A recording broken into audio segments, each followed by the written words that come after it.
now I'm teaching.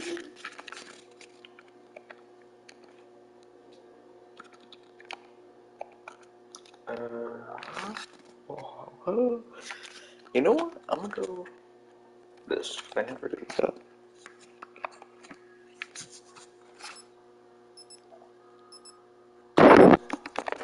Right? Full. Oh, it's my mouth. Full.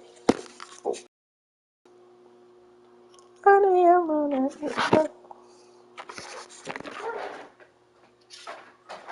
We got more stuff right here.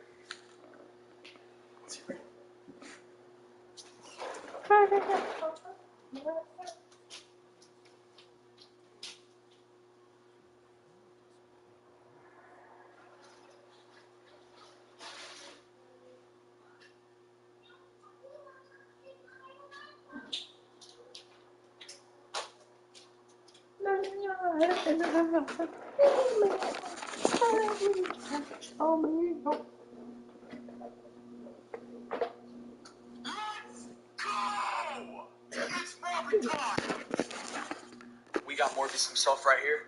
What costs more, this Gucci couch? Savestar, the legend of the lost life. Drip. Jip. 360 waves. 360 waves. Bitches. Quandel once told me the stories of the original light-skins. Time. I'd like to say, that's 616. I don't believe that the MCU is 616. As much as Kevin Feige can make us think that it's 616, it is 199999. This is why Iman Vellani is one of the most fearless MCU actors. She knows what universe the MCU falls into. She low-key knows more than most of you guys on this app.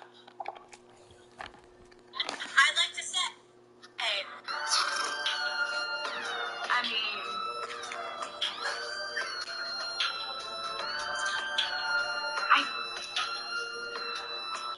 the way you move, the way you feel, one kiss is all it takes, falling in love with me, possibilities, I look like all you need, one kiss is all it takes, falling in love with me.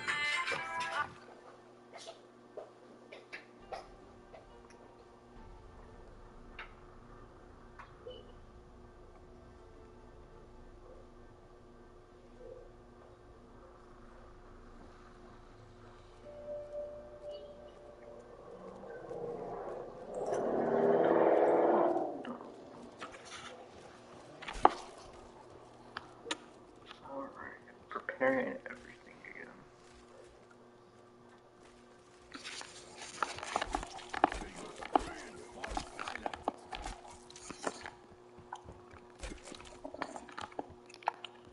Oh, oh.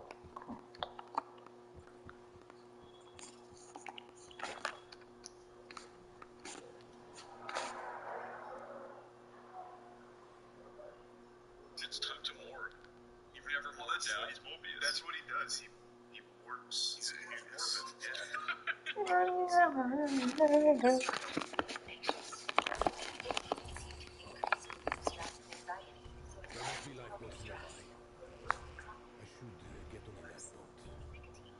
There is nothing here for me now.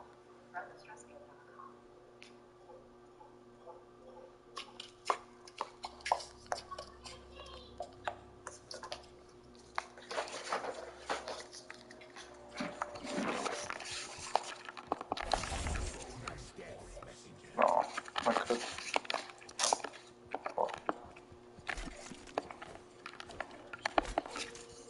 Oh, that's fun instantly.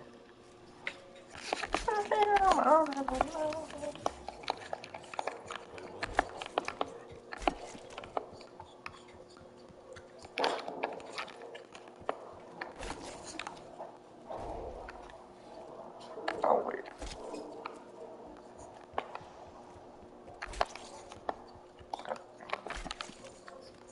Got the wrong end. Shit, that's not good.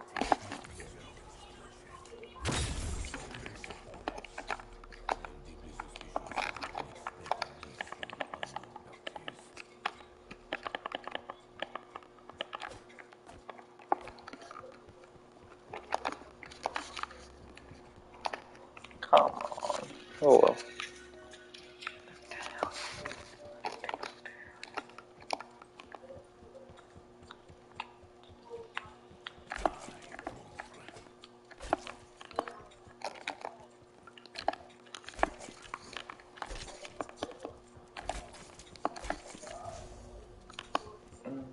I guess I'll do that. That's a good point.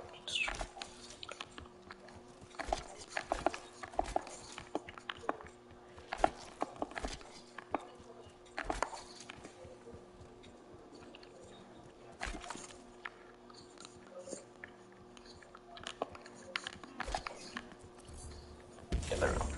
Nice. Good start. Or okay start.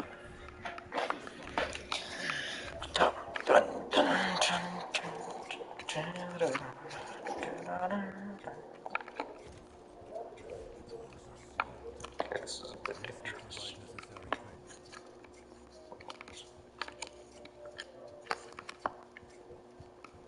Necessary training. Although I'm not sure.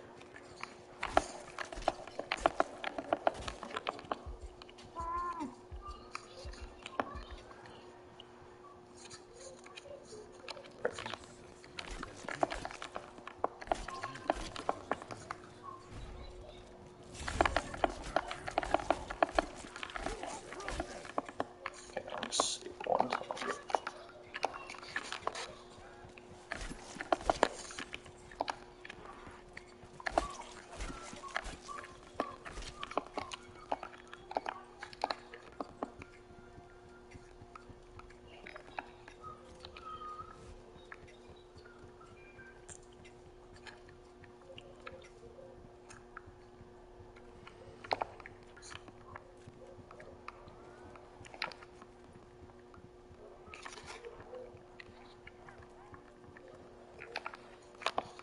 Box up there. When I dined with Diego last night, his dining room.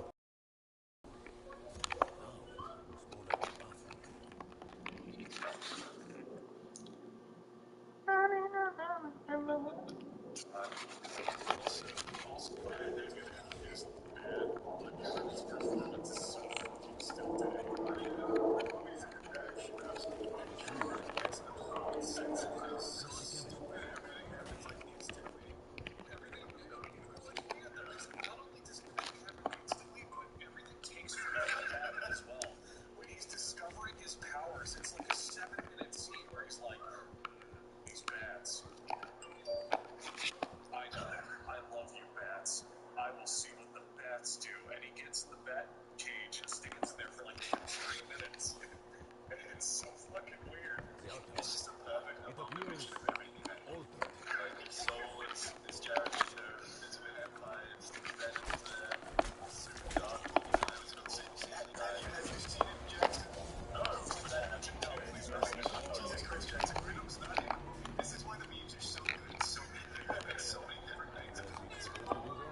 Was it supposed to go wrong?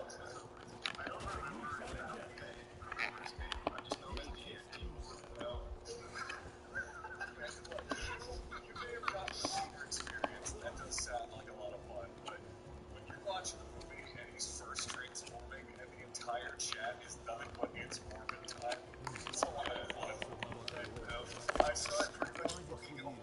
Find the souvenirs they see. No experience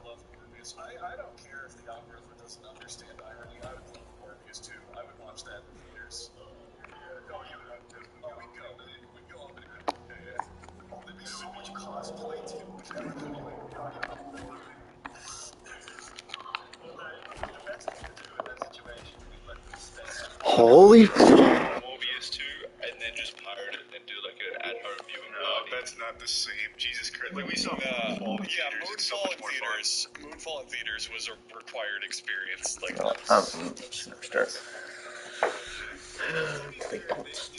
That's point. God damn. They spent so much on marketing, they're not even close. It still was a big flop for them. Will they make money back? No, they made 150 for obvious action things and stuff. What was the budget? I think the budget was like 80 or 90 mil or something. oh yeah, they probably lost money from advertising and everything. Yeah. Yeah, advertising is always double the budget. Rifle. It's roughly whatever the budget is, it's double. It's like how much of the and even if they the box office is 60.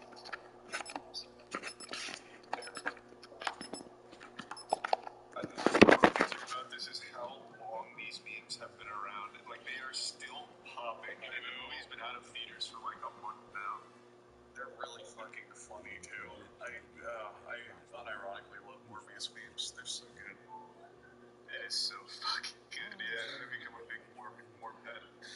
Oh, It's just the memes that you know the actual moments. Like, it's because you see the movie and then you see the memes and you just can't help but appreciate it.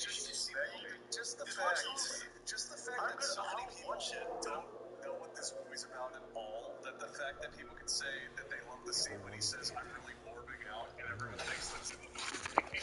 Yeah, but you thought Venom was in the movie based on that. I told you that. That's not Morbius, that's you fucking me up. God, Charlie, do you remember the scene where he jumps on the wall and transforms? There's that slow-mo bullet dodge, and it looks fucking awful. Every fight scene in that movie looks absolutely atrocious. Is it all dark? Oh my god, Jackson, the final scene is nothing but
everyone go, oh man, that new Venom Wolverine was just stinker. But it's a character no one cares about, just literally thrown in there just to be like, we've also got a Morbius movie. So I understand how this just naturally happens, but again, I think the city can be trusty studio, and I think they know what they're doing. What's that fucking character that they made up for Star Wars, like Clan Shido? Jackson? That's the same thing that's happening now. How people clap whenever like some niche fucking Star Wars character no one knows around, no one knows about, shows up in like one frame of a video and starts clapping and cheering and crying. So we came out and said, oh my god, I can't believe Shido was just announced. Shido, that was it. Because that budget happened in recent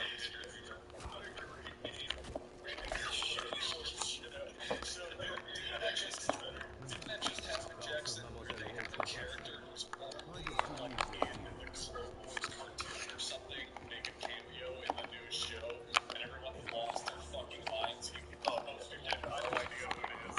Star Wars Celebration has been happening for Star Wars so fucking much. Whenever I watch a video of like one of the trailers of people are shooting their pants with some Twi'leks, like headgear was shown in one frame and they somehow know who it is 20 years ago and they're crying and screaming.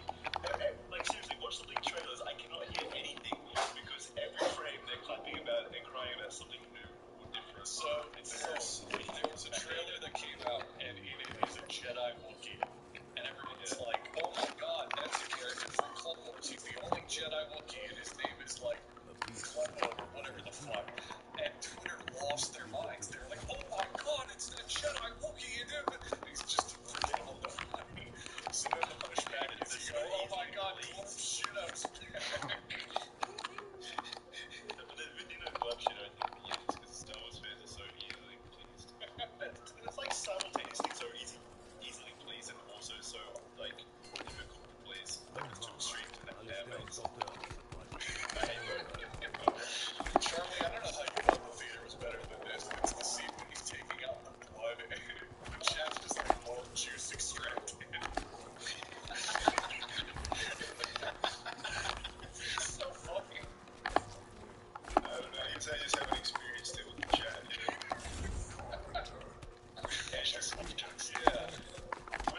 With the Star Wars thing there real quick, they announced the Ahsoka series, and this is the thing that confused me the most about all this clapping and cheering that the fans do. They fucking started screaming and cheering when Ahsoka showed up, like they didn't expect Ahsoka to show up in the series titled Ahsoka. I know, dude, I know. I don't understand.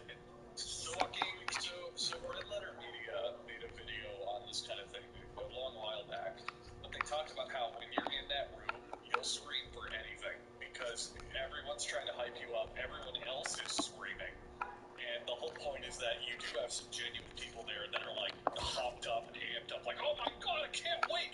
So even the most tiny breadcrumbs, the tiniest morsels, just gets the whole group losing their minds. It's just sad. It's just for nothing. I mean, what if you're like that one clean-looking guy he went viral because he was watching the Star Wars trailer. Right. Yeah. There's nothing face. Himself. And then like everybody who was like, maybe this isn't very healthy, but the just let people enjoy things treatments, which I always say, it's like, well, maybe I enjoy making fun of people, but I enjoy that. Let people not enjoy things. That's the only argument you need. You can have your fun enjoying it, and I can have my fun not enjoying it. They're equally valid. Except guys enjoying it comes at the expense of the guy enjoying it. I'm curious, have you guys ever been so passionate about like an entertainment property that you fucking cry in excitement? Oh, dude. I think I get the most excited out of any of us for stuff, and even I would. It's childish. Like when I was a kid, Not put it online. yeah. When I was young, I'd get super excited about Al. I know. I get excited every time a new Destiny expansion is announced and released, but I don't like, I'm not visibly shaking or crying or like analyzing every frame of a trailer. Yeah, and that's the other thing. It's trailers. Like if they were watching the movie and they get emotional watching it, I totally understand. Let's say a new Star Wars comes out and they have a nice nostalgia callback scene, like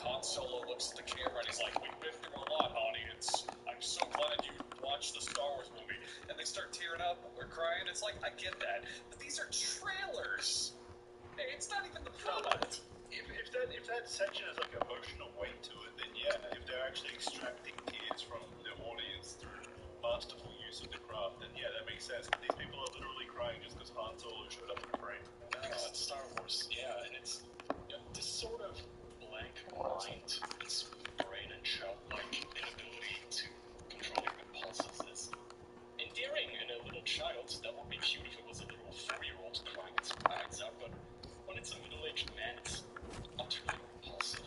I'm gonna steal a joke I saw on Twitter because I think it summarized it perfectly. It said Star Wars has become a series where people walk in and you clap. And I fully agree. It's just nothing but make product and show cameo. Everyone clap. I just read that comment on the Star Wars fans are never gonna beat Club Shido. Yeah, that's literally just.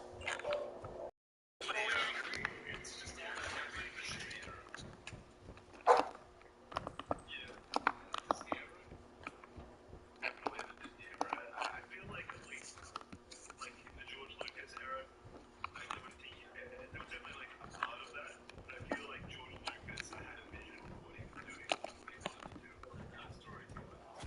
Whereas now Disney's commercializing so fucking hard.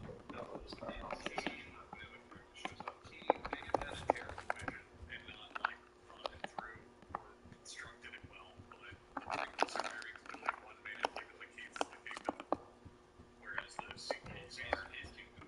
Yeah, his kingdom. Whereas the sequel is just a company make decisions. You know. And I don't think he's vision was bad, Andrew. Prequels are bad. They're bad. I hate that we're pushing this shit. They're bad. His visions are actually good. The prequels are boring and slow and terribly written. They're really not. It's actually stuck. Next time I go back and watch all three, I actually still thought they were fine. Like, they're not masterpieces by any means, but Revenge of the Sith is still probably one of the most entertaining Star Wars movies. Revenge of the Sith is so bad. Like, I think the best like that version was so gullible. There's bad decisions, but there's bad decisions, but overall I don't think they're bad. I think it's mostly just the dialogue. George Lucas is like, his dialogue is trash. The way he shoots scenes is boring as fuck. It's like 80%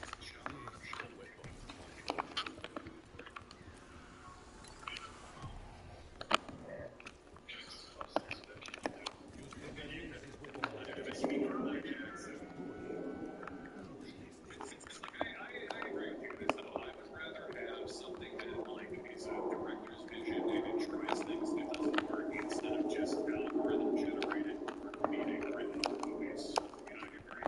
I would rather at least attach that sequel on the original trilogy and the prequels with boring expositional actions to me. And Disney sold it to us. Disney stuff is just boring to me. Like, it doesn't like sold the shot in a reverse shot issue that you were talking about. It's there as well, but with now like just Star Wars direction behind it. Charlie, you like the prequels because it has that frog guy who goes, it's almost a sequel, but not a sequel, Racer. Fuck, I don't remember. Yeah, the guy.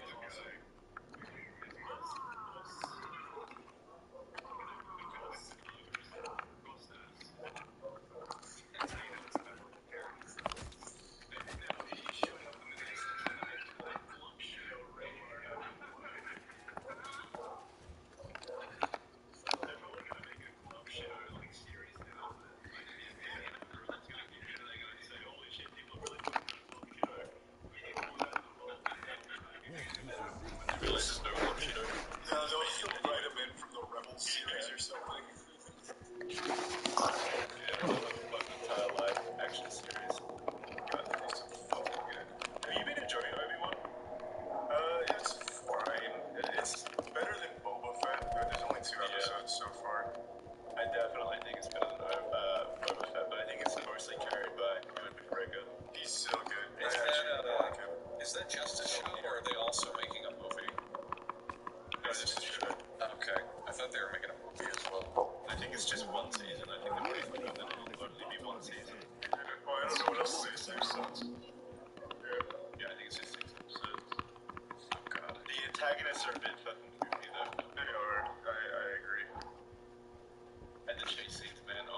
chase scenes are actually good. Andrew, Oh yeah, did you the watch anything from Modern Star Wars? Just watch the chase scenes. Yeah, for where real. Professor. Yeah. Yeah, and their main bad guy is basically just Frieza, or at least looks a little like him, and he has two bozo henchmen who could not catch a child. Actually, I found this better. I think it was like 5 henchmen who could not catch one child. That child, by the way, the princess of the whole fucking planet or empire or some shit, and all she has as a bodyguard is one bozo who got knocked out by a branch, I think. I don't even remember. So fill me in on Star Wars stuff because I don't keep up with it. With The Mandalorian, did they discuss what Baby Yoda was? Well, yeah, he was a Jedi. That's a Baby Yoda. It literally is just because wasn't there a whole thing where it's like, well, that's the Yoda and he this and that, like that when the season was coming out, everyone was like, There's still another season coming, so we don't know how. His name is Grogu. We don't know how he fits into everything yet. okay, Well, we do know that he was a Jedi Padawan at the Jedi Temple during Order 66. That's about it. Lord. Mandalorian's good though. If you're gonna like actually watch anything because it's like entertaining, I'd say watch Mandalorian. 1 and 2 are fantastic, and season 2 has Bill Burr in it, and he's fantastic in that. I love it. And they've also got a new one from one of the Rogue One characters. They've made an entire series about one of the Rogue One characters. It's coming out soon as well. Oh, is that Andor? So many series. Yeah. The trailer actually looks good for Andor, though. It just looks like a generic trailer. I'm just glad it's not a desert planet. Yeah, that's well. Yeah, as far as sounds exciting to me. I didn't remember this guy in Rogue One though. Why the fuck does every single Star Wars series need to be here's character you know and you already know their story and everything that happens? Why can't they make up new interesting characters? Well, because then you end up with Morbius. Like it's kind of hard. Morbius is not a new character.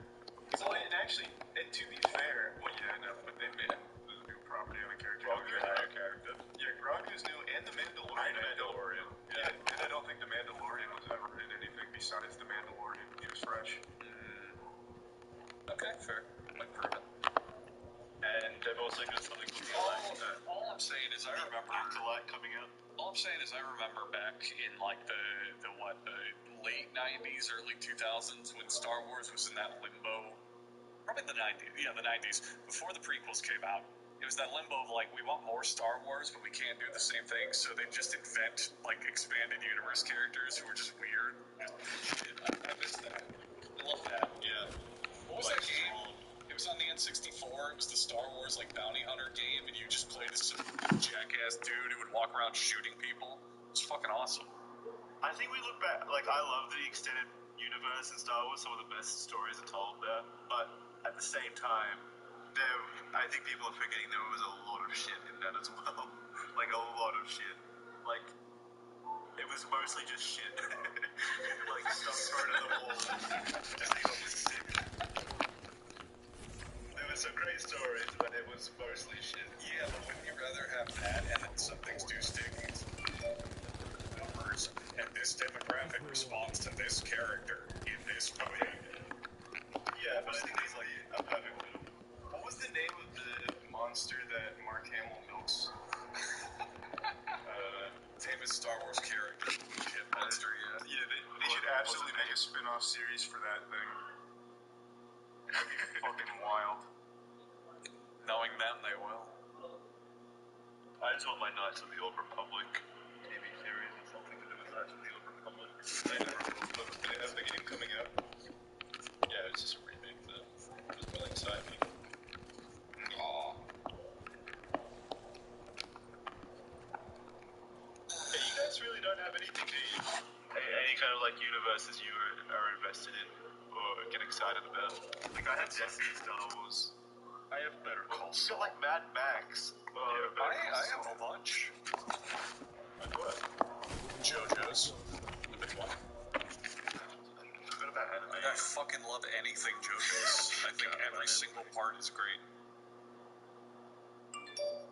Yeah. So You don't like, do you actively like keep engaged, or you just watch it when it comes Oh out? yeah, It's just I'm reading the manga as we speak. I watch the anime parts when they come out. I've peeked some like fan art every now and then just to check I love JoJo's. I think the aesthetic's awesome. Do you cry when the trailers come out? I cried at how badly it was handled by Netflix. Yeah, they really dropped the ball, didn't they? Yeah, when that happens. They released 12 episodes all at once 8 months ago and still haven't released part 2 of it, so it's fucking bad. So Netflix did the whole mid-season finale like they're doing with Better Call Saul and a bunch of other shows to build hype. So fucking dumb. It works though. I get it. It does work. But the difference is they waited, 8 months? And so then they're like, okay, we're going to release the trailer for the second part, and the hype's just gone. The first trailer for part 6 of JoJo's has like 10 million views. The second part, I think, is just squeaking over 1 million. Like the hype is dead, unfortunately. Binge model's a stupid model. I really don't think that works that well. They should have just released an episode each week to keep the hype rolling, and it not only would have kept hype rolling, it would have let them milk it for a longer period of time. It keeps people more engaged and talking about it over a longer amount of time. Exactly. I've been whining about the binge model for fucking weeks now. I hate the binge model. It ruins shows, and it's hard to talk about them when it's a binge model because everyone's in different places. Not only that, but it makes them less memorable, because when you get to digest the episode. Like Better Call Saul is so huge right now, I think, because it was released weekly. Because every week everyone goes, did you see what happened? What about this part? But when it's binge model, not only is people in different places, but you watch all of it and you go, I like this part and this part, and like, what are you going to sit down for 3 hours and talk about everything all at once? No one wants to do that. Yeah, it's so stupid. I think it's the last group that's still doing binge. I think everyone else has gone back to weekly or maybe like 2 episodes a week. But Netflix, and Netflix is still stuck on this fucking archaic binge model. They're plummeting in market share, aren't they? Well, it's because their growth period has pretty much ended. Everything is used. Well, and they also don't have anything to keep you there. They also raise their prices. They've absolutely got price is a very big thing, but I think their first yearly reports came out and they weren't growing for the first time, and a lot of their value was based on, them endlessly growing to a certain point. So now that they've reached that point, the value's plummeting. They're making decisions that aren't great. Yep. Just get rid of the binge model. That'll fix it. Yeah, I actually think they would. Stranger Things season 4 is their best season so far. It's not even excited to continue. Yeah, it is by far their best season. They dropped every episode except for 2 all at once for a mid-season finale, and you're not hearing shit about Stranger Things season 4 because of it. Now, if they did weekly, there'd be hype, and there'd be reason to keep your fucking Netflix subscription for longer than a free trial. It makes no sense. The previous seasons were also just dropped all at once, right? Yep, and they killed season 3. Nobody remembers season 3. But 2 and 1, I feel like we talked about quite a bit. 2 and 1 were, but that's because it was so new at the time. That 2 and 1 came out back in 2016, 2017. It was still new and novel.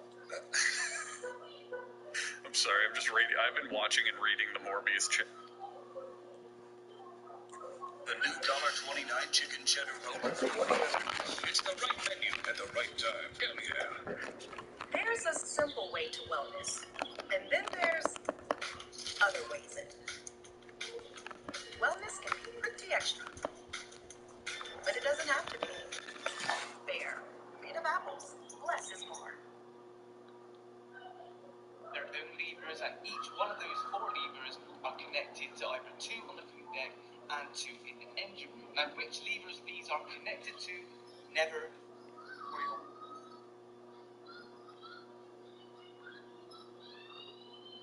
Step in any times, so it matches up with where the 9 is labeled on my key. Do the same with the earth symbol dot repairs. Change from the default. There's a fireplace where middle of the staircase. To find the 4th location, look to the left of the first class lounge mystery box, and the symbol can be found on the right.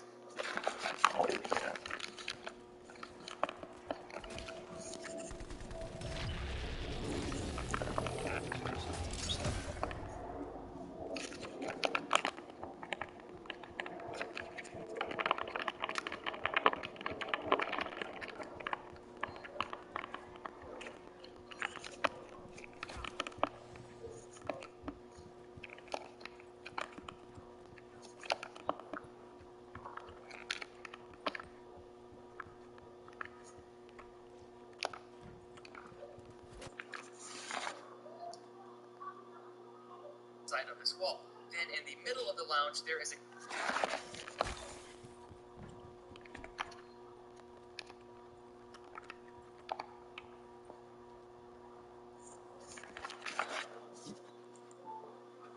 fireplace where you can find its clock. The fifth location is on the end of this cabinet and...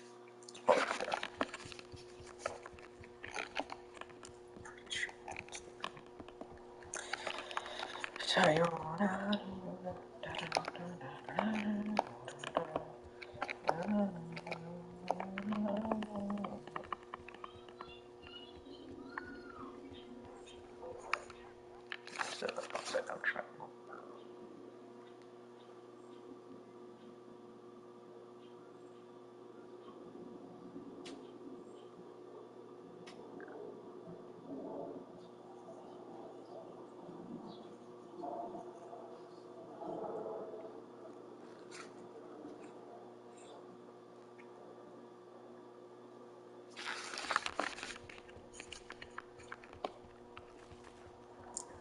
I can just look at it.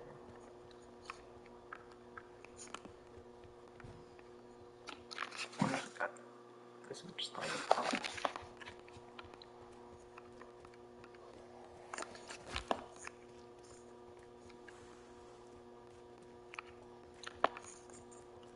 A new challenger. Latest loser. It's 3 hours and 2.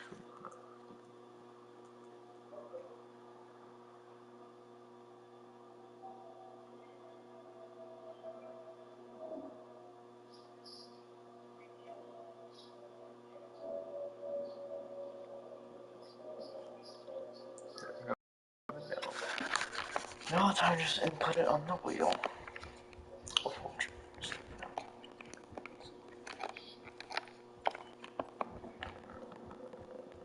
Oh, it goes.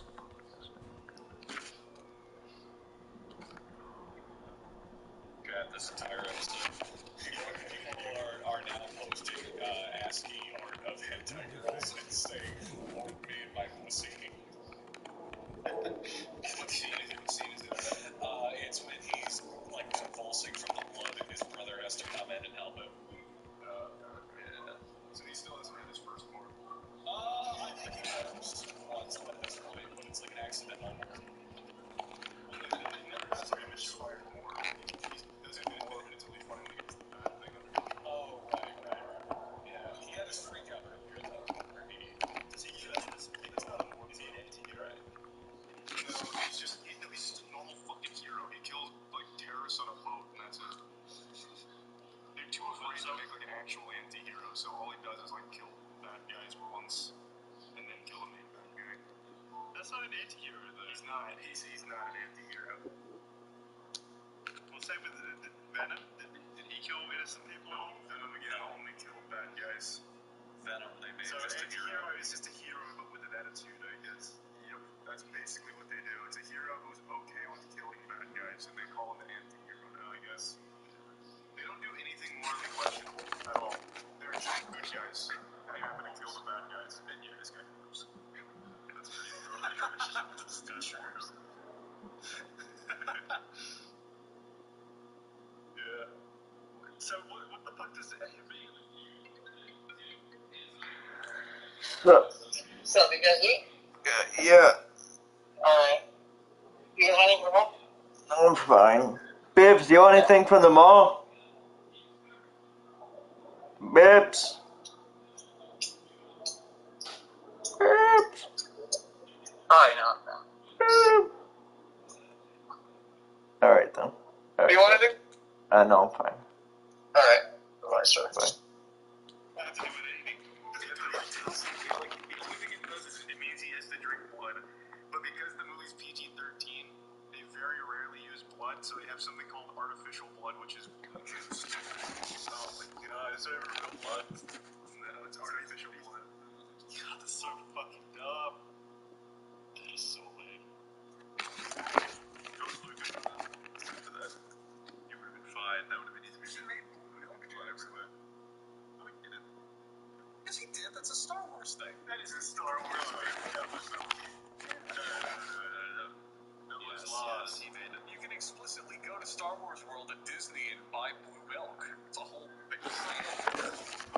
And I'm thankful for it was delicious. Well, you know, I actually kind of find that funny. Wasn't the whole point of the blue milk that it was like weird and unappetizing because it came from moisture farming shithole life? But then you go to the Star Wars park and you're like, whoa, blue milk, epic! And they sell it at a bar. It's like, what the fuck? It's pretty much just a slushy, right? It's slushy. Yeah, it's just like fruity slushy. It's so dumb. I'm so sad that I didn't try the food there, though, when we went. I would have loved to have tried food there. What? You did try the food. Don't you remember? Because I even remember I got like a little like prawn. Like we went to that was you went before I did. Oh, you're right. What did I go with you, Andrew? Yeah, we went together. Oh yeah, that must have been because I got food from one of their restaurants and it was all themed food. And it was like a Gobble with a side of ass or I don't remember what the fuck it is, but it was basically like a single weird prawn that they dumped on the plate with mush, and it was disgusting. It was real clump shit oatmeal. Yeah, no, it was absolutely clump shit on my plate. It was disgusting. Vile. Oh my god. That was the worst fucking meal I've ever had at a theme park. I wish I could have tried to find the menu. They've like a different menu now. When we went, like literally every fucking store had like a 6-hour wait. We didn't do anything. Jackson. That was it. Jackson, it's worse now. If you want to build lightsabers, it's worse. So lightsaber building used to be a thing at Disney Springs, which is like an outdoor mall that's Disney themed, and it's not a park. You can go there anytime you want. Just we went there. It was fun. So the lightsaber building used to be there in the Star Wars store, but then they took it out and they moved it to the theme park. So now you have to pay in the theme park to do lightsaber building, and you think, okay, I guess that makes sense. But not only do you have to pay to do lightsaber building on its own, the reservations are like 6 months in advance. I know. No, it was like that when we went there too. That still hasn't changed. No, it's still the same. It's just pathetic. We found like a 5-hour line to get into the lightsaber workshop to buy a fucking lightsaber. Yeah, it's so stupid. I found what I ordered. It was a yop shrimp noodle. Yop shrimp noodle. It was so clump shit. Favorite meal. Oh my god, it was so signature dish.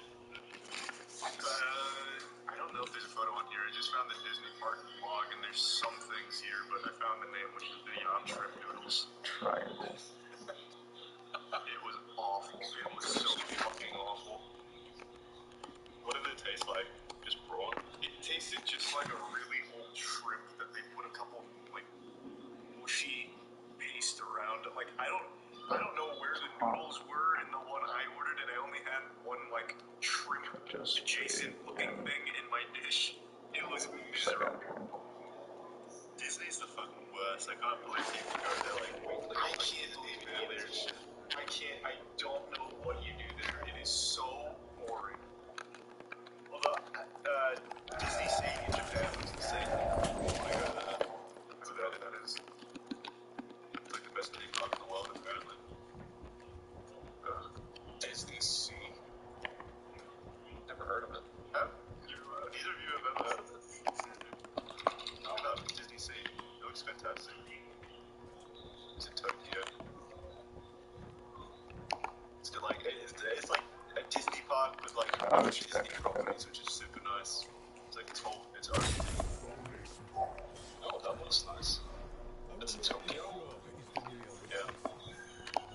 Like the theming in there and shit like that is just on a whole different level. They have a fake volcano. Yeah, that looks really cool. I'm surprised you guys have never heard of it. And I've never heard of it in my whole life.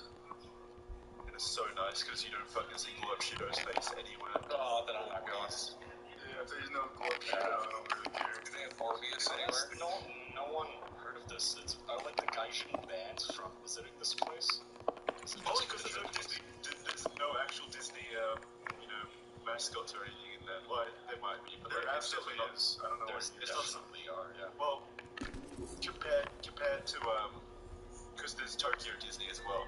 Like compared to other actual Disney parks, it's definitely not as branded. That's the entire appeal to it. It's like things like adults and stuff. So it's like Epcot for Japan. It's like a Disney house, but still a theme park. Like that volcano ride is apparently really fucking cool. The theming inside and stuff. It's nuts. So, the instant that Disney acknowledges the Morbius memes and tries to play into them is the instant it dies, right? Yeah, I just don't know if they'll do that. No, how did Disney even do that? They just start marketing it. Just be like, attention all Morbheads. Oh, you meant Sony? Or Sony, not Disney. Yeah. Morbheads wasn't actually started as a meme. Morbheads is what actual fans of Morbius called themselves before the movie, and now it's just been hijacked. No fucking way. Yeah, no. Jared Leto posted a picture of him and some actors going to a premiere and called them Morbheads. So it was before the meme. I hate that son of a bitch so much.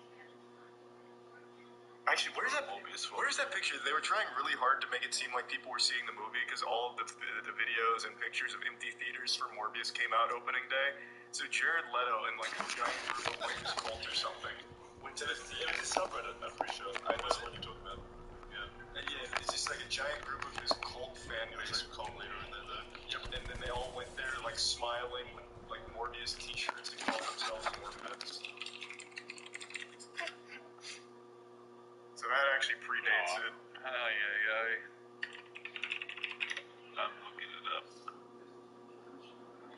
But I don't really think they'll lean into the meme, Andrew, since the meme is about how bad he is. It really didn't work super well.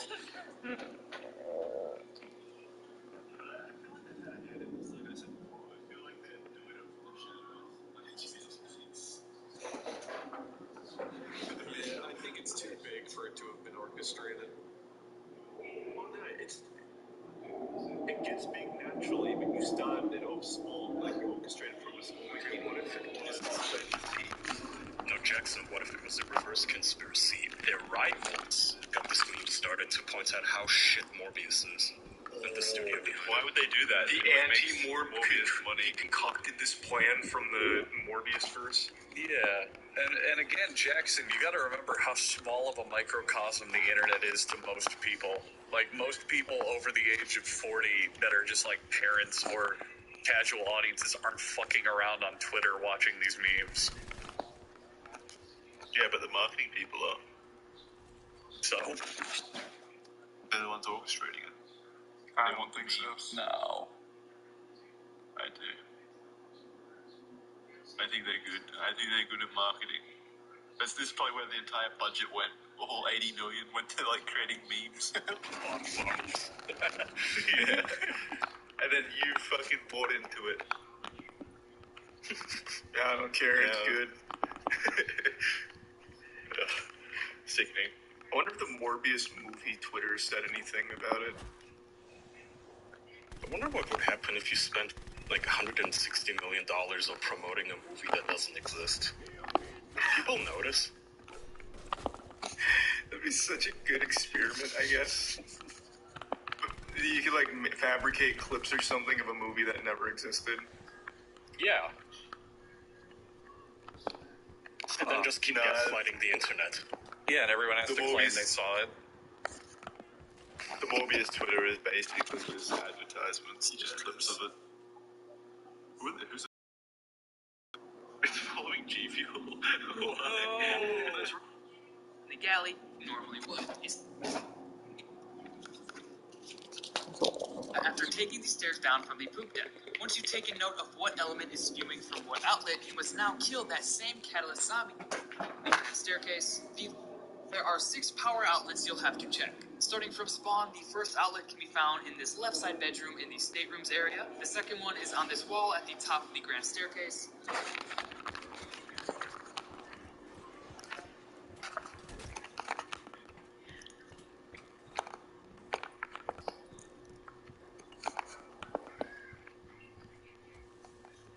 Nice.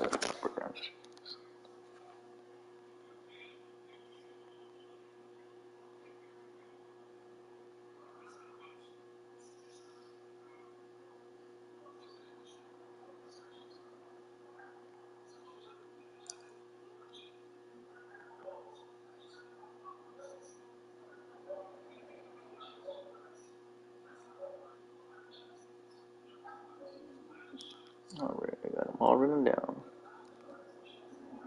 Right, G Fuel has more poison, or not, Jesus, not more poison, more sauce, what are they calling it? Oh, fuck, you're right. Fuck. The third location next to it. You'll know if you've done this correctly when an orange symbol appears on the floor. You can do this in any order, but you will only be able to do one per round. So if it's at least round 10, you should first focus on activating a wall outlet, then make progress towards getting a free Kraken if you don't already have one. Once you do, I would highly advise you to upgrade it through Pack-a-Punch, as well as give it the Water/Ice elemental upgrade before the next step. You can find links to my quick guides on how to do everything Kraken related in the description. So once you've killed the correct Catalyst zombie at the respective wall outlets, you must now go up to the symbols on the floor and hold X or square to begin their challenges. You can do these challenges right as you activate the symbols, but they must be done in a certain order. The first one you'll have to do is acid, then water, then electric, and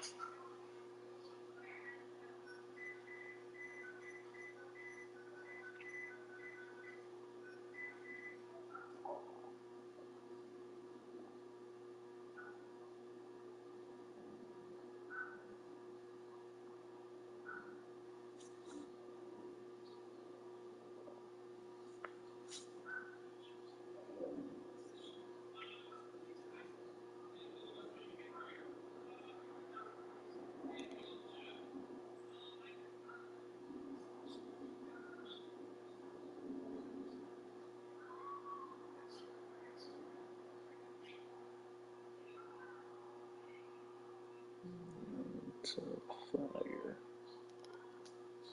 finally fire. I usually like to wait until I've done them all, then activate them one after another on the same round. So starting with acid, you'll be teleported to the poop deck where you pretty much just...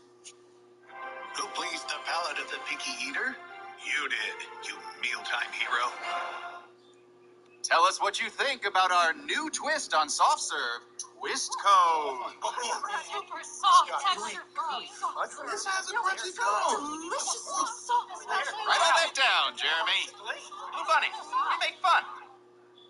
In this video, I'm going to be showing you how to get a free Kraken on the Black Ops 4 Zombies map, Voyage of Despair. The first thing you need to do is activate these Sentinel artifacts so you can gain access to certain areas of the map. This can be found on the poop deck, which is located on the opposite end of the map from where you spawn. The easiest way to get there is to just stay on the right side of the boat as you buy your way through the map. Once you've reached, so keep that possible location going up a level with the Grand Stair Punch altar and in this corner. Now for this chest, I would recommend draining the water in the engine room by turning this wheel located at the opposite end near the fast travel. Once you've found where your chest has actually spawned, you must use the key to open it. Then simply charge the chest with zombie souls until it closes and disappears. From there, you must check the other 4 possible locations to find it again. After you do and charge it with more souls, the chest will move one last time. Now there is a possibility that the chest can actually return to the location you first found it at, so be sure to check them all. Once you've charged the chest at a 3rd location, its lid will close for a moment, then open again to reveal an item. This item will tell you where you need to go to actually pick up the Kraken. There are 5 boxes scattered along the edges of the boat that each belong to a different item. So again, starting from spawn, the binoculars box can be found on the... Plasma. Plasma. We should try it. We should absolutely get. I'm ordering it right now. We need to get some Morbius plasma. When is it out? It's not out yet. It's not out yet. They look delayed. Wait, maybe this was all orchestrated by fucking G Fuel to advertise that G Fuel Morbius plasma. I fucking doubt it, Jackson. I don't think so. Well, isn't it convenient that they're now releasing a product and the names are like, my god, Jackson, a movie having a product tie-in? That's never happened. Yeah, after the fucking movie comes out, though. Are you insane? Every product tie-ins come out before and after the movie all the time. Yeah, but usually they're good movies, that wasn't fun. No, that's not even required. How many movies have video games that come out before the movie does and the movie sucks? Tons. Before the movie does? Yeah, a lot. We're talking about after the fact now, though, Andrew. I can do it after. It's not even remotely unusual. I'm on Jackson's side because it's the more entertaining, possibly. And I'm on the Moorhead side because I'm a true Moorhead. Yeah. Wait, if you buy one, you get one for free. You get 2. Yeah, it's BOGO right now, so I'll grab 2. It's working. goes, doesn't this movie just suck ass? Haha, buy our merch. You guys are like twins. Yeah. To be fair, Morbius Plasma doesn't support the Morbius movie. It does. They're not a deal with Morbius. They have a licensing deal with Morbius. Which means they paid Morbius. Yeah, well, they paid Morbius, but it's not like I'm paying Morbius by drinking his plasma. And also, I want to pay Morbius. I want more Morbius. Yeah, so do I. Actually, I'll support this as much as I can. You guys have been stuck on Secret. No, Jackson. I sat in the theater and I watched all of Moonfall. And I said, I don't know if the movie's going to come around to top this landmark occasion, but when it does, I'll be excited. And then I heard I was You guys are saying like Morbius isn't even on the same level as I heard the jungle call. I heard the screams of civilization tell me of a movie called Morbius. And I said, well, if it's free on Twitch, I'll check it out. And I did. And let me tell you, it's up there. I'm a true Morbius. And I'm watching it right now. I have genuinely been watching it this entire podcast. Well, good for you, Moorhead, I guess. Whatever you want to do with your time, it's up to you. It's up to anyone else.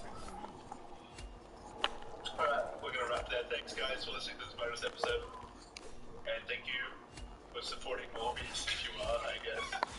Thanks for making it a reality. The happiest Andrew's ever been. Yeah. And thank you for supporting us. We'll see you guys next time. Goodbye, everyone. Bye.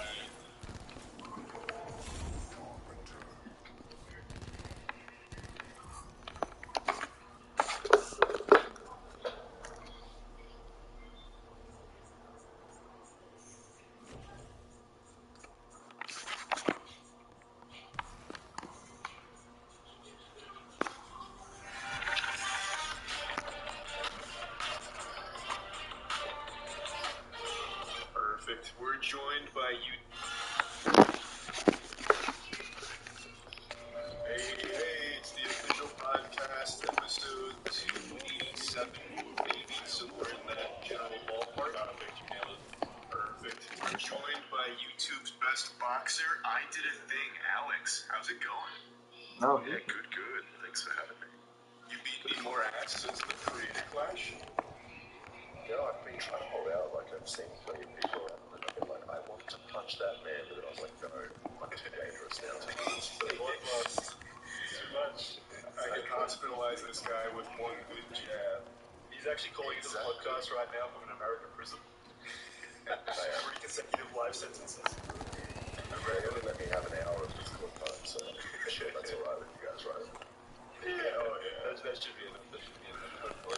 And if it's not, then don't beat us up. I'm scared to disagree with you on the podcast now.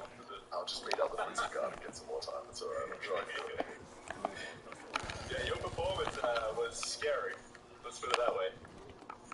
Yeah, it was actually unexpected for me as well. I wasn't really sure what would happen at all. First match, just kind of first proper fight. And I don't believe you've had experience. I know when I see a man that's got experience, you've got experience. You have to. I'm smart. I've never done anything like that. That was the first time I hit something in the face. 100%. Oh, sure. The way you came out to that choreographed dance routine, you knew you were going to fuck someone up. It was so good. It felt like it was straight out of my blades of glory or the WWE or something. It was so I honestly think that helped a lot though with just the boxing mentality, because I was more focused on getting the dance right than actually fighting, which was probably a good thing actually. So it was that powerful. You didn't even have to think of combat. Exactly. This is a great podcast, so just come on and get compliment. This is great. Yeah. Well, that brings us to our next question. Why are you so annoying? No. I will leave you. I will go. No, please. Please stay. We need you. I need those strong arms. So, what was the process of getting into the Creator Clash? Did they just message you and say, we need you? Well, I actually So Ian posted his video kind of calling out Rice Gum, and then I think I commented on that, just saying, fight me. And then he just sent me a message like a month later, just adding me to the Discord server. But it was quite funny because for a while I still thought that I was fighting Ian. So I was like, oh shit, fuck, this is bad. Like, this guy's been training for a while, and I was just was training for that, essentially. Which is probably a good way to do it, actually. It was only like 2 months down the track I found out I was fighting Hogwarts out. That's been such a relief for you. It was, but then again, I didn't know anything about him. So I was looking, and it's like when you search up James and Hogwarts out, all you see is like photos from like 4 years ago, where he's like skinny and like 18. So I was just like, okay, this cannot be him now. He must just be absolutely jacked. Which he kind of was, but kind of wasn't. You guys were in a very similar bracket of experience and general size. I think you still had quite a leg up on size, but yeah, it was a lot more even than if you just Googled his name before the fight, because that's exactly what Matt and my friends did. They're like, after meeting you, they're like, he's absolutely going to murder a man in the ring. This is James now, because they have him listed at like 5'8", 160 pounds on like his.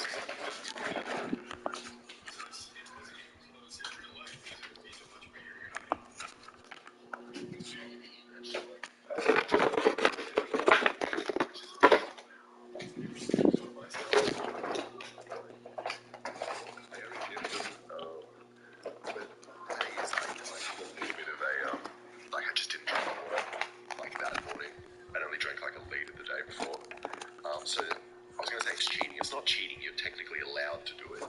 But it's like, yeah, I was probably like 6-7 pounds heavier than him on the actual fight. Yeah, that makes sense. That's a pretty standard thing that a lot of like real fighters do. Which I would now say you're in that echelon of like be a real fighter. So you took it very serious and it paid off. Yeah, I mean, that's what you have to do though when you're threatened with being punched in the face by another man. It's like, oh my god, if that doesn't get you fit, like training at it, what will? Like, is that how you were motivated initially? I was just like, I'm gonna punch you in the face if you don't do this. Yeah, that's exactly it. And I was like, shit, I better learn some defense. So yeah, what did you focus more on when you were training? Like, did you focus more on how to hit other people, or did you train more preventing the hits? Well, because I'm so lanky, it's kind of lucky that, like, when I hit, that's kind of a defense at the same time, because my arms are so long. So it's like, you got to reach. A lot of the time, it's like, when I'm hitting, it's like, I can't actually get hit back, which is really nice. But as for training, I definitely, like, I had no idea how to do any of this. So I just went to a boxing coach and was like, look, I've got to fight in 6 months. I'm getting in the ring. I'm going to get beaten up in front of 10,000 people. So I need to learn how to fight. And he was just like, he started me sparring straight away, which is probably the best thing to do, but also terrifying at the same time. Like, so, I don't know if you guys have done sparring, but it's like, for my first time, I was like, every time before I went to the gym, I was just having an anxiety attack. I was like, this is fucking terrifying. I used to do Taekwondo when I was a child, and there was a sparring component there. I know your fear. I understand. Granted, they didn't hit as hard when they were 9 years old, but it's all the same. Why did you give it Well, up? I mean, you were 9 as well, so it's... Yeah, you could still be hitting 9-year-olds. Yeah, you would dominate them. Actually, just stay Go to the nearest dojo and go Walker 66 and all the little children in there.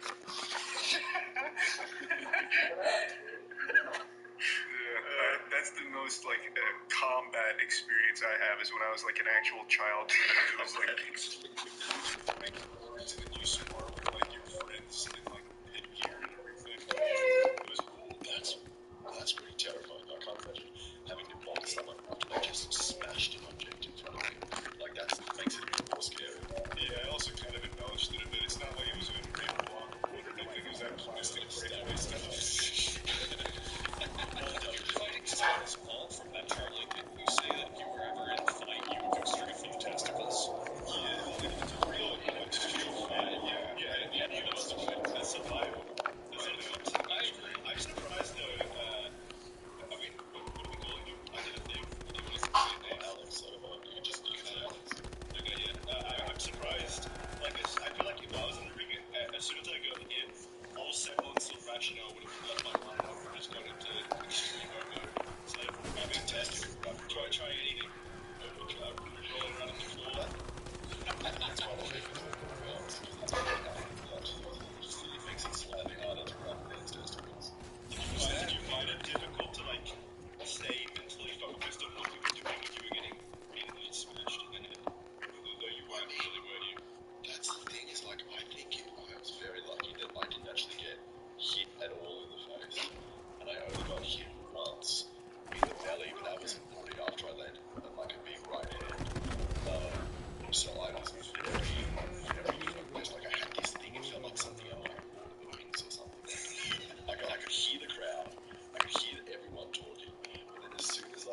less about cushioning blows and more about cushioning fists so you can punch a woman.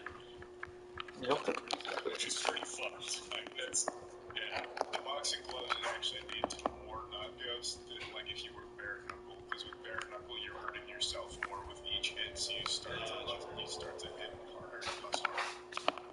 Yeah, that makes a lot of sense. Probably also you pop into the person's face as well. They're going to start bleeding. You just have kind of like superficial cuts, which would stop the fight before actually getting them torn. Why? Oh yeah, so the boxing gloves are to prevent you from getting bad blood on your fingers.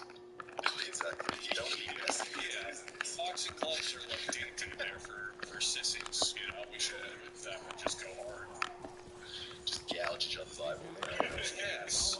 Why don't we have a boxing or MMA where there's no rules whatsoever? It'd be so awesome. You did have that. It was Kimbo Slice's home videos. Right, we do. Yeah, backyard wrestling. That's right. Did you guys ever see old Kimbo Slice videos by chance? I don't know. A couple way back when they started. I think American thing.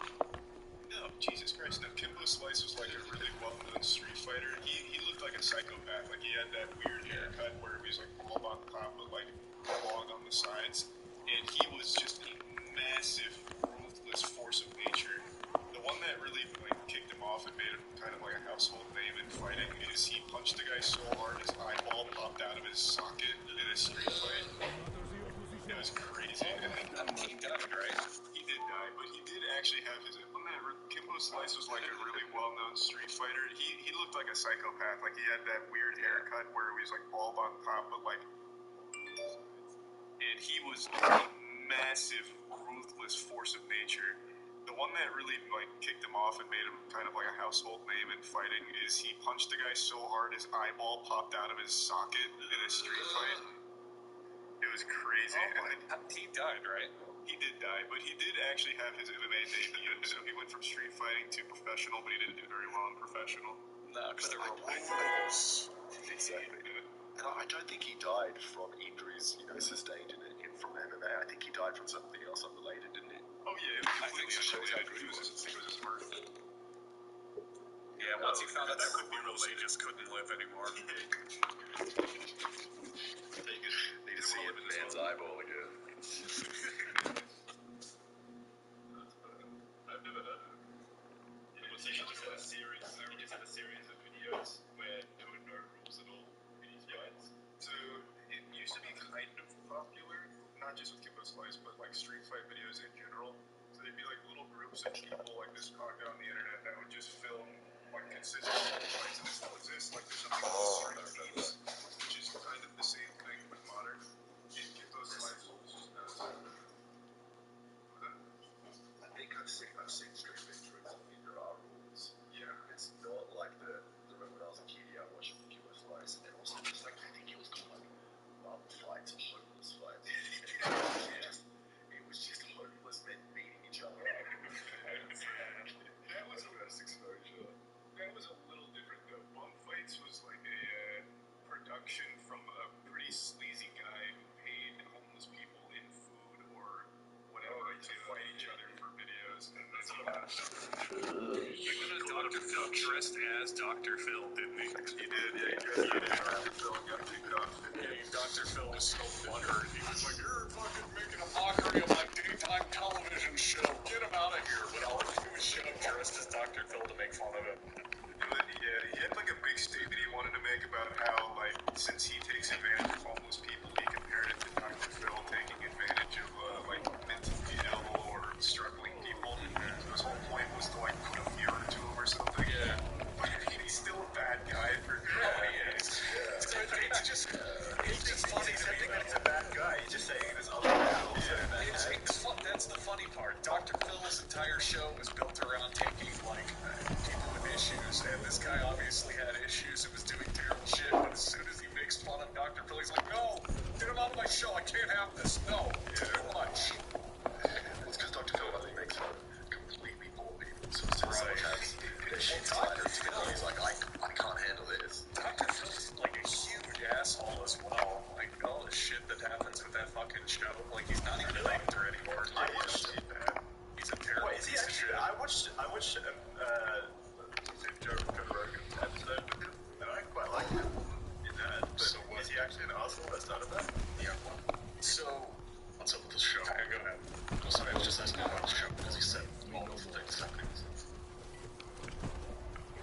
so Dr. Phil is not actually a doctor, and when people go on for his show for advice, they have to sign waivers that are like, this is not medical anything, this is just advice. You're just talking about your problems. This is not, like, designed to help you. Wasn't that the same thing like Judge Judy? Well, they actually handle actual civil cases, if I remember correctly, but Dr. Phil, like, he basically just gives the worst advice ever most of the time. Like, there was a guy who went on there because his girlfriend was beating him, and his advice to the guy was, you've done something wrong, you need to accept these beatings and stuff. The guy's fucking absurd. Also, Dr. Phil is paid off to shill products, so he'll do it in the, like, he'll be like, if you're suffering from depression, and you don't know what to do with life, let me tell you, this mobile game might be the most fun thing you've ever played. And it's like, he's completely serious about it. Like, the difference is we're not giving, presumably, psychological advice. Whereas his entire show is built around finding sad and vulnerable people and pretending to have the answer. You know what I mean? I just don't understand the kind of person that, obviously they're sad and vulnerable, but to think that going on a daytime television show with people watching, saying your problem can be broadcast to the world, is going to solve your problem at all. It's just so strange. It feels like, to me, it must be set up, right? Like, people are going on with a fake problem in order to get publicity. Right? Yeah, I just want attention. I can't imagine there's a single person who goes on to have legitimate problems they would solve. I absolutely can't believe that. Like, we've all had that one, like, bad argument with our significant other, right? Can you imagine if a TV crew came up to you and said, hey, can we televise this to national TV? You guys yelling at each other? Sure. No. There are absolutely people that go on there expecting Dr. Phil to solve their problems, 100%, but I think a lot of it is just looking for attention. For example, Danielle Bregoli, she was able to turn a Dr. Phil episode into an extremely lucrative career. She made $50 million last year on OnlyFans, and that all started from Dr. Phil's show. Yeah, that's crazy. Wait, that's insane. She's like under 18 now. She's 18 now. The problem with this is that once it's televised, and especially to that audience, it's going to be dramatized no matter what you do. Like, any problem that you have is going to lose some sense of legitimacy by going in front of a national audience and spectacleizing it. If you were to go on Dr. Phil, Alex, what would you ask him to help you with? How can I hit that harder? I mean, I hit man too hard, so maybe I'm gonna... Oh, he's nice. I don't know. Maybe how could I get over a fear of wearing shoes or... What's your fear with wearing shoes? What'd you say? What's your fear with wearing shoes? I mean, mostly it's just gross. Like, it just kind of like, the more you wear shoes, the stinkier your feet get. That's what I found. So my logic is don't wear shoes. I think that's just the Australian utopia, since we all wear thongs pretty permanently. It's not so much a fear. It's just your blood. Oh yeah, what do Americans call them? Fucking flip-flops? Flip-flops. That's better than thongs. Yeah, oh my god, you can go different in America. You all sound like idiots. Actually, I'm wearing a thong and... Yeah. It's funny, you know, the only thing that changes is the context. Like, if you're outside, you're like, I'm wearing thongs. Okay, so you call... Isn't the other thing called a G-string? Over here? It's also called a thong. What do you call the skinny underwear that women wear? Yeah, G-strings. G-string or a thong. You can say either. But I think... you can wear both thongs at any time. It's not like one or the other.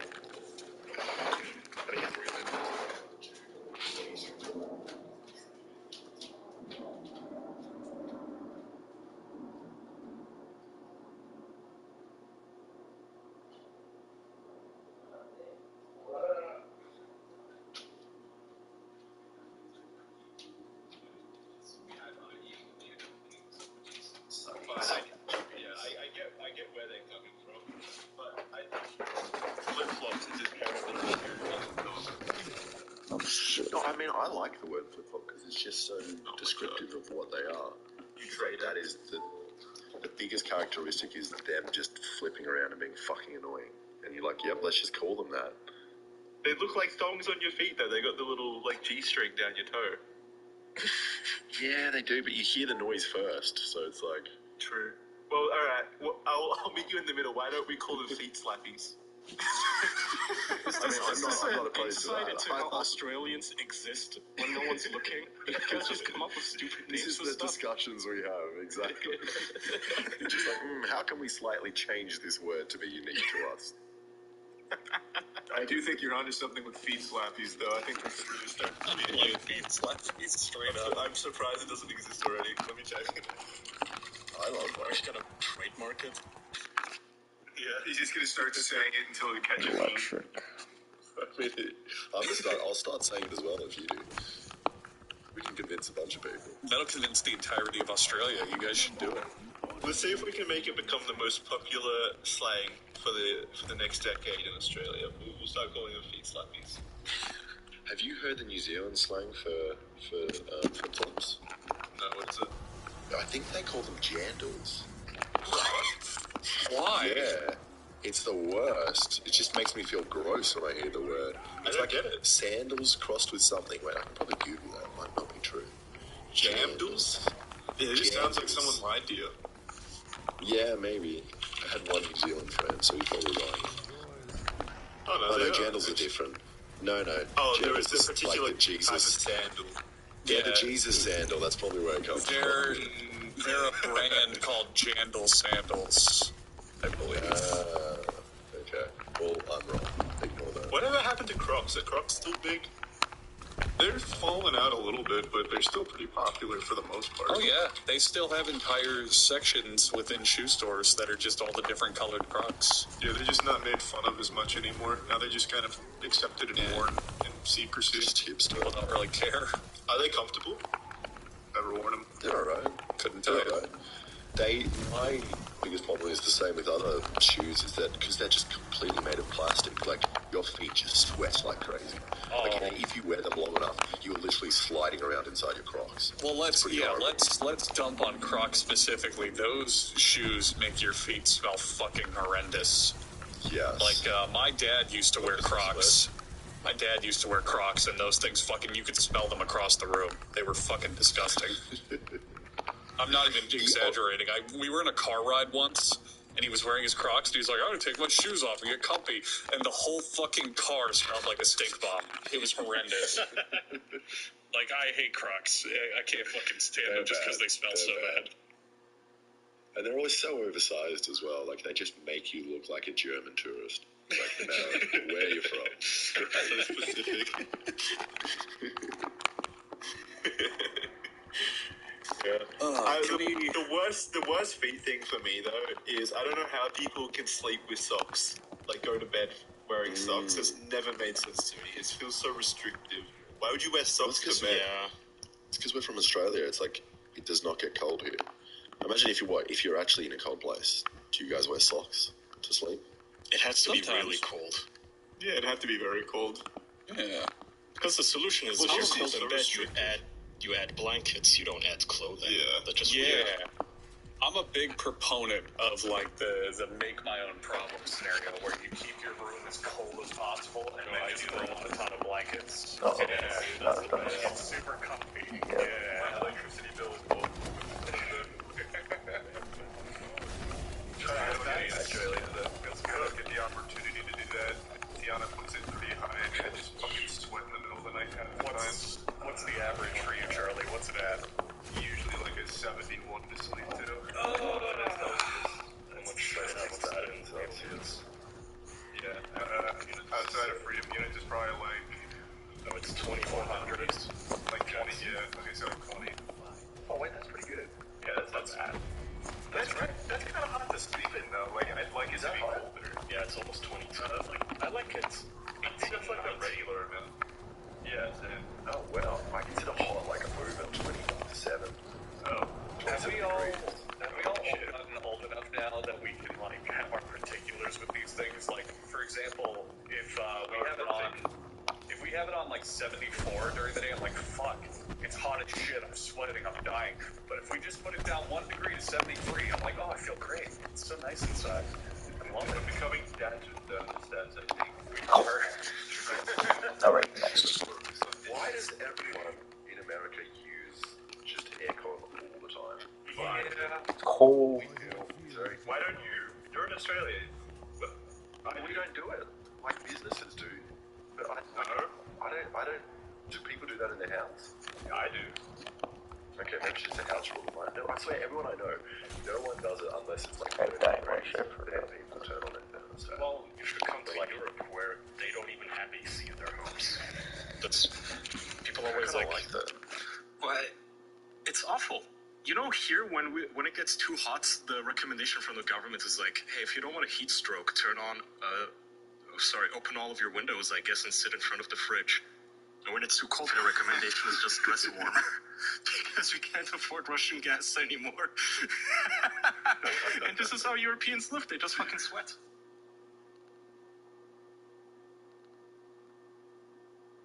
They just take it and live in a lower life standard. And they're used to it. Yeah, I mean, I think that's what Aussies do as well, usually. Well, maybe it's different in cities. Maybe because I don't live in a city. But like, where do you live? Sunshine Coast, just north of Brisbane. Okay. And yeah, like even during winter, I'll have the air conditioning on. I don't like it over like 20 degrees. As soon as it gets over 20 degrees, this is why I don't. This is like my least favorite thing about Australia because it gets extremely hot here, and I can't deal with it. I can't deal with it. I get like heat headaches or something, and so I need to be like cryo cooled or something. Same. I love it. That's why I loved going to Florida. I was just like, this is exactly the same as Sydney. It's fucking great. You are sick. It's like 30 degrees. It's just always. It's amazing. It's so fucking bad. And you've been twice. Yeah. The second one wasn't so bad. When did I come during that period? I think it was during winter for that one. But the first one I came in summer, and it was awful. Did not like it. I've got nothing to defend that, but I do have something else I really want to talk about if you guys don't mind. Well, thank you to those sponsors. Also, just a side note, he does that every week. Yeah, he's great. Just in real life as well, just breaks out into an outbreak. I'm on the street, Sit there for 10 minutes and listen to it. At every funeral. You come up to him with $5 and something to promote, and he's got your back. Oh, Jackson, I didn't raise my prices. It's $2.50. Come on. I meant $5 for all sorts of sponsors. Oh, right. I give a bulk discount. That's very, very fair. Yeah. Just a side note. So in our Patreon Discord, the live chat, we had people playing official podcast bingo with a whole bunch of like pre-selection things. Every single ad we just did was in the bingo. They had 3 ads in there. It was honey. Holy shit. So they got us down to the science. It's crazy. That's fucking awesome. Yeah. What I wanted to talk about today, though, was Alex, your body. How did you get in shape? Like, genuinely. Like, what's your routine? Because you're a good looking dude. Well, thank you for that, and I'm sure you guys are all good looking as well. Actually, good. But I don't know. I think I've been lucky that I'm just super ADHD, so I just love moving more boxing. I did just heaps of rock climbing and mountain biking. And I do exercise just like, it's fucking amazing. It's so much. I used to do gym before rock climbing, like just lifting heavy weights, and I was like, wait, I can lift heavy shit and solve a puzzle and have fun and meet cool people all at the same time. It's like, it's amazing. I mean, now the toxic community of guys just being like, oh, come on, go lift big, it's like, so yeah, just did a lot of that, and then mountain biking, and I got into boxing. It was just, doing anything less than 5 times a week, 2 hours is the beginning. Is that kind of like variation? Do you stick to all of them, or do you like shuffle in between hobbies a lot? Because I was doing boxing, I did have to stop everything else because it was like, with my sports, I get injuries. And with rock climbing, you get some particularly bad ones, specifically in your fingers, like popping tendons, like fucking up, like in your elbows, getting tendonitis. So I had to stop everything while I was doing boxing. But I'm definitely gonna get back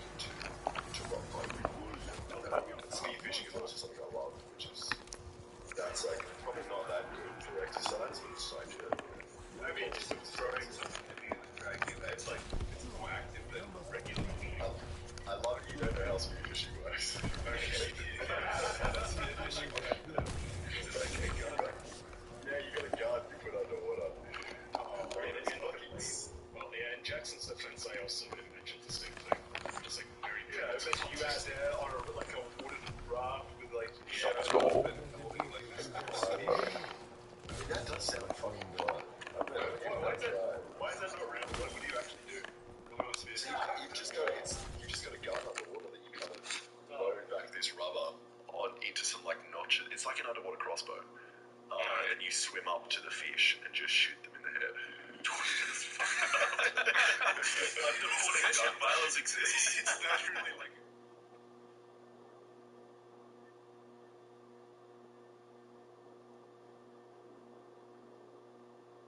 Were you pretty...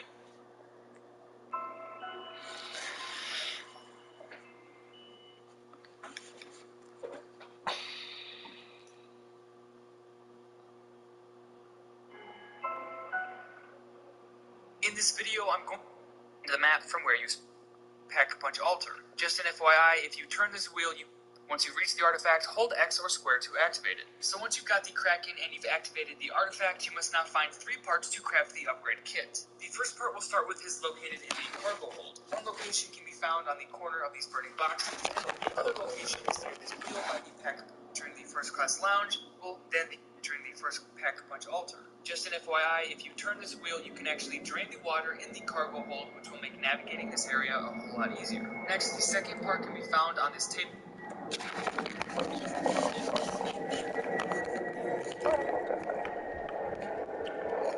Okay, I'm set.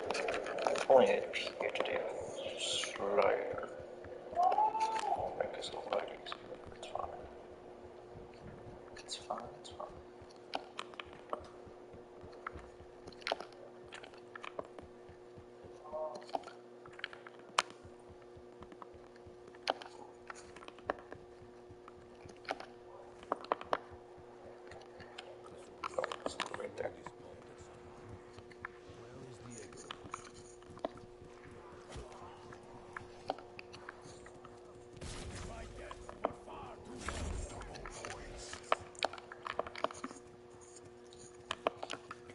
Get that one achievement right now.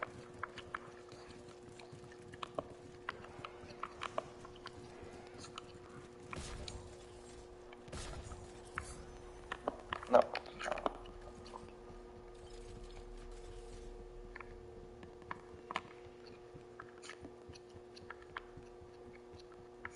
Shoot, where am I going? I can't get stuck here. That's scary.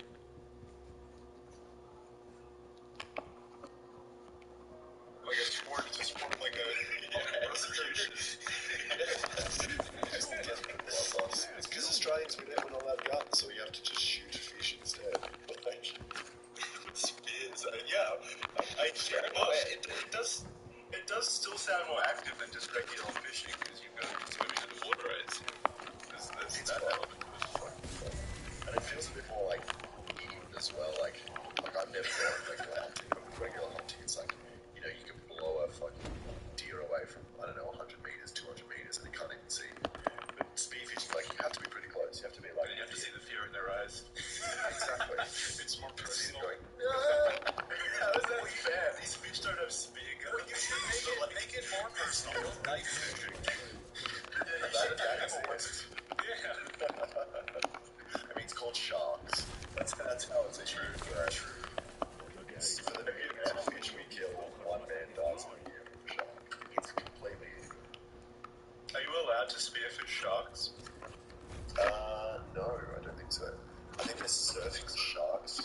You actually get in trouble, if you shoot a great white in Australia, you'll get fined. You could probably get prison time. I mean, how do they prove that?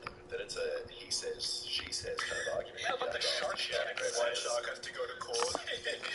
Yeah, it's my against the sharks. I mean, exactly.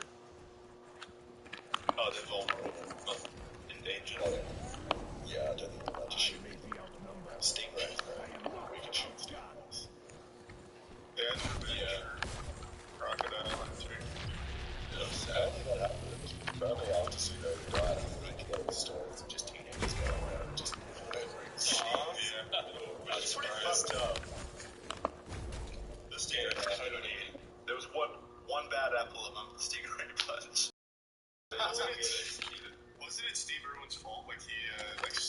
so it barbed or something. It wasn't exactly except for blood. Yeah, no, they're not. I don't think they're particularly aggressive creatures, right? The irony being that if Steve Irwin survived the attack, that's the last thing he'd want people to do. Oh yeah. But he must be doing something stupid. Like, the only time I've had him kind of like show their mum is like you have to step on them. So like I don't know how it got hit in the heart. It was just like with a lie on top of this. Like it's I feel like it just like it was extremely. Maybe he's selling sinister, but maybe it was suicidal fetish. Part of his show, he wanted out. I think what happened was he was swimming with them and he like I remember he was like grabbing onto the back of it or something and then it barbed. It's been a long time, but it was something like he grabbed the back of it. And I don't know if he like tickled it or groped it or something, but yeah, like barbed when he was behind it. I really doubt that he grabbed it or anything like that. I think he only did that when like in proper environments. But yeah, I would be surprised. No, it was a mistake. Yeah, well, yeah, I think so. I think it was probably definitely manhandled animals. No, he did, but I think they were in, there's, you know, obviously he was jumping on crocodiles and shit, but it was definitely in more controlled environments where he had a whole team there. Though I guess he did have a team with the Stingray as well, right? Yeah, so he literally had like doctors and as well. Preparation for that exact scenario. Maybe he was trying to like film how to like fix a Stingray bomb attack. You know what I find? Pretty much every.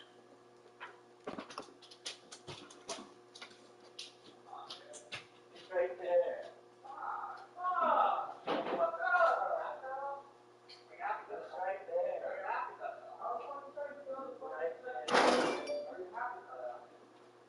Just chilling. God.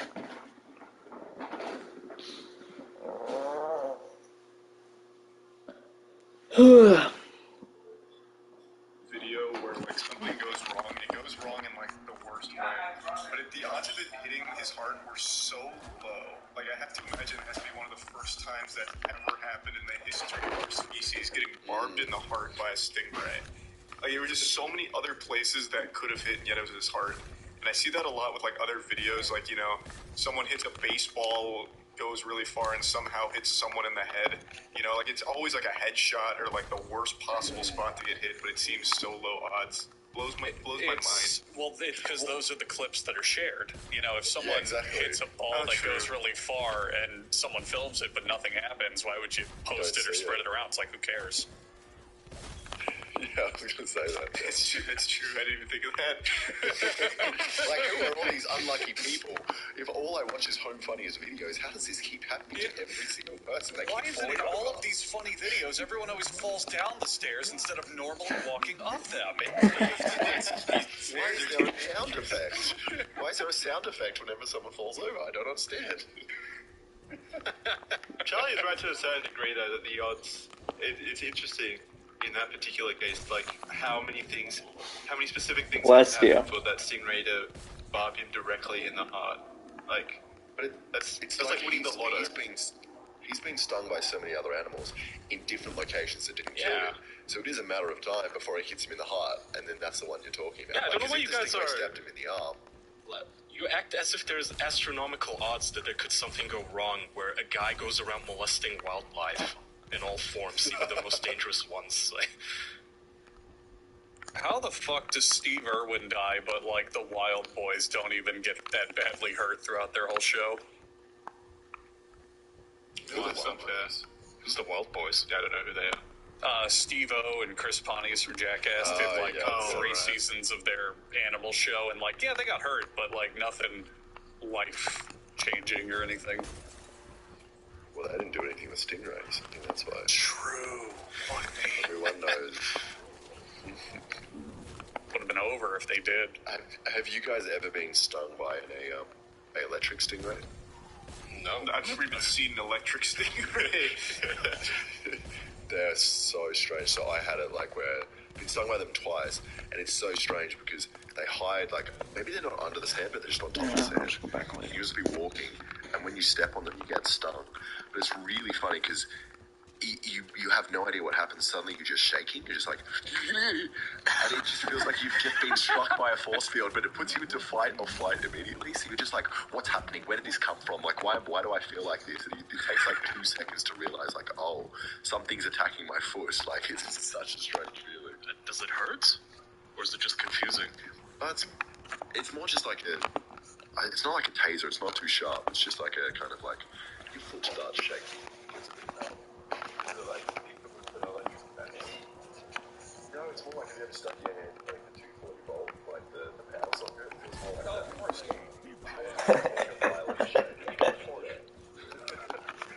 Yeah, let's try it. Let me know. God, you're such a stronger man than we are. I know if that happened to me, I would be like immediately rushing to the hospital to get analyzed for like an out-of-beat heart rhythm or something. Just like some catastrophic disaster. That was the last song? Oh my.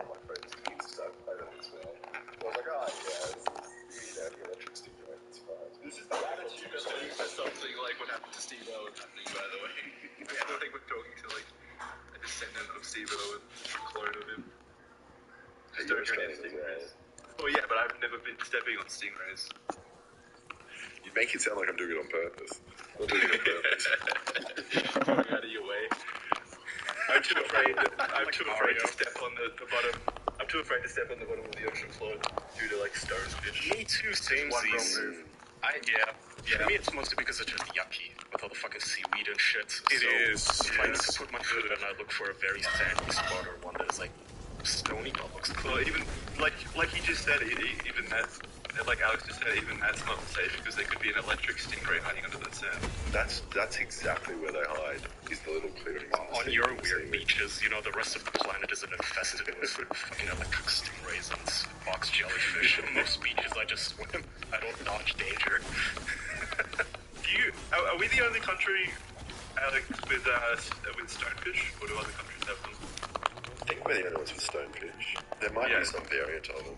So, Kaya, I'm assuming that if you don't stand on like the clearings, you stand on like rocks, or you try to find paths through navigating through rocks or whatever, anything that's not open clearing. That's more dangerous over here because stonefish look like stone, and if you stand on them, you die immediately, basically. Yeah, we've talked about those before on the podcast. Those bad boys are scary. They're the things I'm most scared of. Like, I don't care about like stingrays or sharks or lionfish or anything, but anything that looks like a rock that can kill you immediately, I'm terrified of. That's horrifying. Couldn't you both? You have them. Oh my god. Alex and Jackson, like, couldn't you solve all of these problems if you wore Crocs in the water while you're swimming? Don't get stung, don't die. Unhydrodynamic. It just sucks. Have you ever Well, tried Kaya, to put Crocs in the water? It's like buckets on your feet.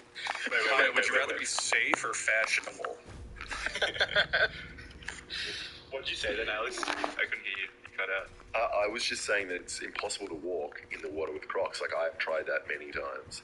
And it's like, they're like buckets on your feet. They're like parachutes. It's very hard to walk. Also, it's just uncomfortable. If I'm going to die, I'd rather be comfortable. We have rock shoes as well. Like, I do wear those when I'm just going through mangroves. They're just like kind of neoprene shoes with like a bit of rubber on the bottom. And they're great. Makes sense. No, I wouldn't be walking around any Australian beaches without like full body armor. No. I went to a fucking water park recently, and even then I was like, oh god, who knows what's in that water. That's just disgusting. Can we all agree water parks suck ass? Yes. No. Volcano Bay is pretty fucking amazing. Wait, why do you think? But it's just pools of like children's piss and shit. Not only is it just children's piss and shit, it's the fucking actual like slides and everything have just enough water so you don't deglove yourself going down them, but it's still so painful. It's so bad. You can feel the ridges of the slide as well sometimes on your spine. You're just like, ugh. It's so bad. I hate it. I like it. I get a fresh coat of skin. I don't mind the rides. It just feels so dirty. I just don't like how dirty everything feels. Yeah. That I had to get over. So Volcano Bay has great rides. Like, normally I think water parks' problems is they're boring. Like, oh, wow, Is this a another slide. sponsorship? What's that? Damn.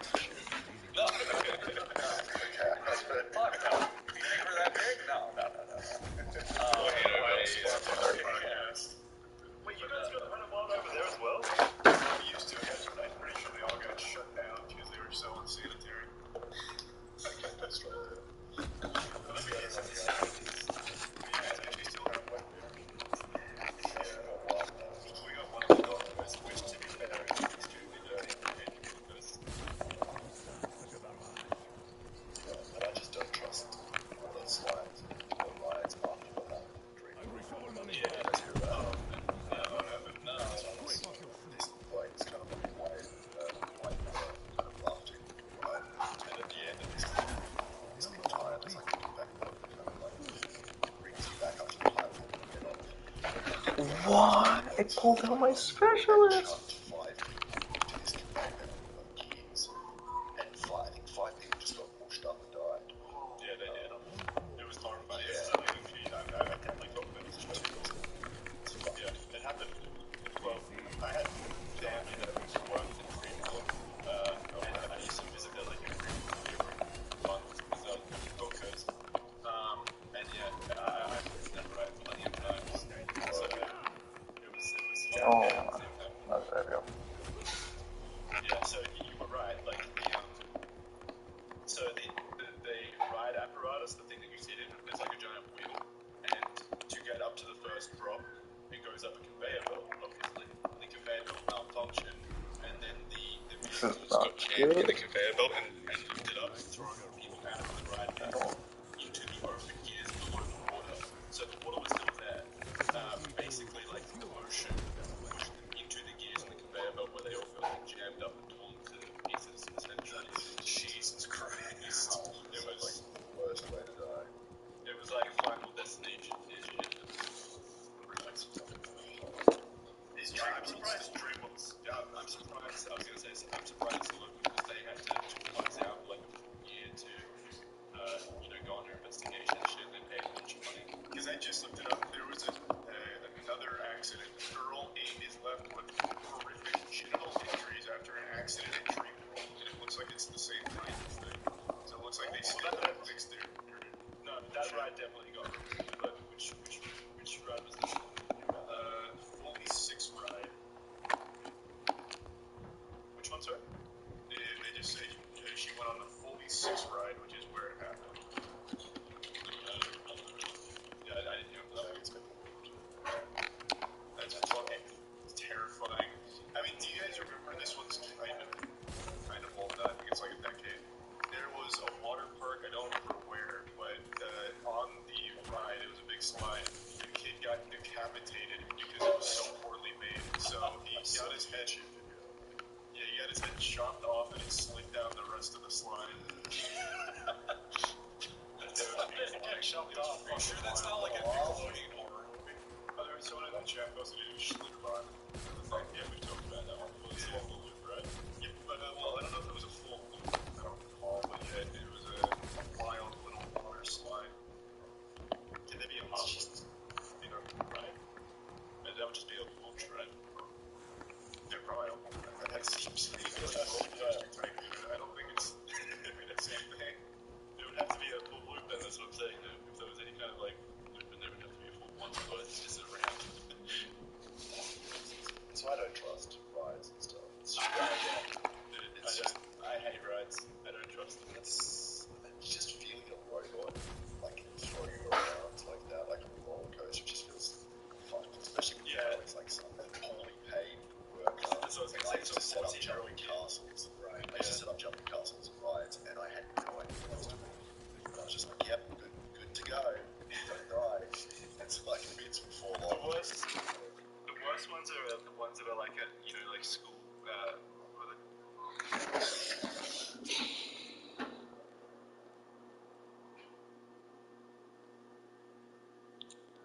Oh, I'm going to